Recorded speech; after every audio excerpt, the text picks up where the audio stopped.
প্রতিটা ব্যবসায়ীর কাছ থেকে 10,000 15,000 টাকা দাবি করতেছে মেলা উপলক্ষে। প্রতিদিন 6 থেকে 7,000 টাকা চাঁদা দাবি করে। গামলাগঞ্জ সিটি কর্পোরেশনের মানুষ মেয়র সাহেব মেয়র বাগনিয়া পলাশ কি বললেন?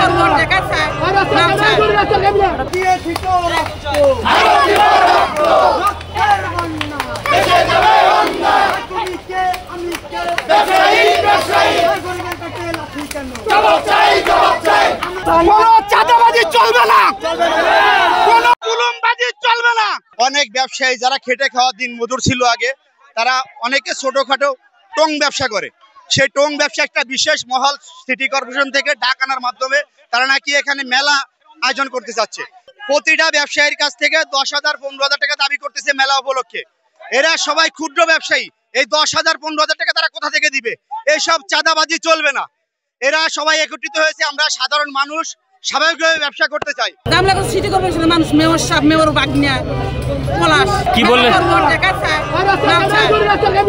আমরা গরিব মানুষ, এরা রাস্তায় ব্যবসা করে, কারণ আমাদের দোকানপাট সব আমরা কি করে খাবো? সবাই মিলে সবকিছু ভাঙিয়ে দিতেছে, আমরা ব্যবসা করে দিতে রাস্তার মধ্যে আমরা কি করে খাবো? দোকানপাট সব সরা ফেলে করে দিতে, তাহলে ভাঙিয়ে নিয়ে যাবো সবকিছু। আমরা দোকান ভাঙিয়ে দিলে আমরা কি করে খাবো? কতদিন যাবত দোকান করতেছেন সেখানে? 5 থেকে 6 বছর ধরে দোকানদারি করতেছে। এতদিন দেওয়া লাগেনি? না, এতদিন আমরা আগে সাদা দিতাম, এখন সাদা বাদা নেয় না, সাদা লাগিয়ে জিনিসটা করতেছে।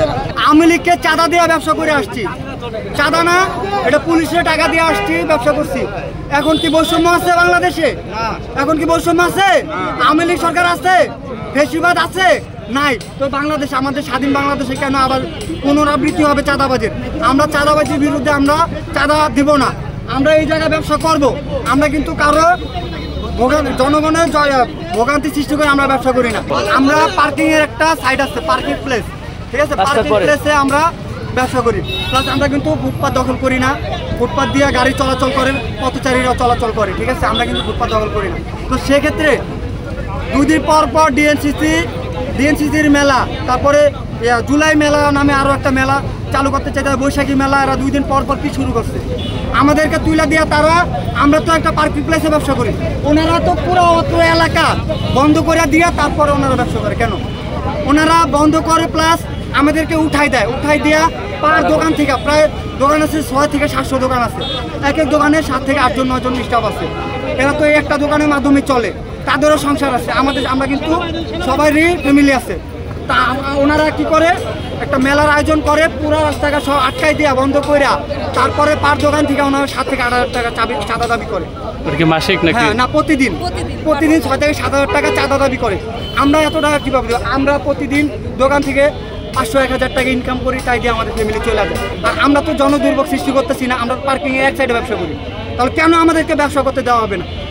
আমরা যদি অবৈধ হই, তারা পুরা বাংলাদেশের পুরা নির্বাচনের, এটা হলো একটা প্রাণ কেন্দ্র। আগারগার পুরা যতগুলো রোড আছে ঢোকার, সবগুলো রোড ওনারা বাঁশ দিয়ে আটকাই দেয়া তারপরে ওনারা। এই চাঁদাবাজি কতদিন ধরে চলছে? কতদিন ধরে চলতেছে? আওয়ামী লীগের আমল থেকে প্রায় আজকে 5-6 বছর হবে। 5-6 বছর ধরে ওনারা এই অরাজকতা সৃষ্টি করতেছে। এতদিন কেন মিছিল করেননি? এখন কেন মিছিল করছেন? এতদিন সেই মিছিল করেননি, এখন কেন করছেন? এতদিন আমরা করি না, কারণ এতদিন কেউ ঐক্যবদ্ধ ছিল না। এখন বাংলাদেশ স্বাধীন, বাংলাদেশের মানুষ এখন কথা বলতে জানে, ঠিক আছে, প্রতিবাদ করতে জানে। এতদিন আওয়ামী লীগের আমলে মানুষ কথা বলতে পারে না, ঠিক আছে, এখন বাংলাদেশ স্বাধীন, এখন আমরা কথা বলতে পারি। স্যার, আর আমাদের 2 দিন পর পর সিটি কর্পোরেশনের অভিযানে দেখায় আমাদের দোকানপাট উঠাই দিয়ে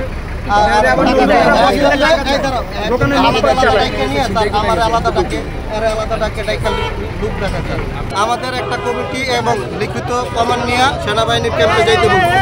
সেনাবাহিনী বলে গেছে এই মাত্রায় সেনাবাহিনী বলছে এটার যদি চাঁদা নিয়ে থাকে এবং এটার প্রমাণ হয়, তাদের যারা চাঁদা চাইছে এবং যারা চাঁদা নিছে তাদের বিচার হবে, তাদের বিরুদ্ধে আইন ব্যবস্থা নেওয়া হইবে। আর আমরা এই যে সেনাবাহিনী যেটা বলছে, এটাতে আমরা অনেক সন্তুষ্ট।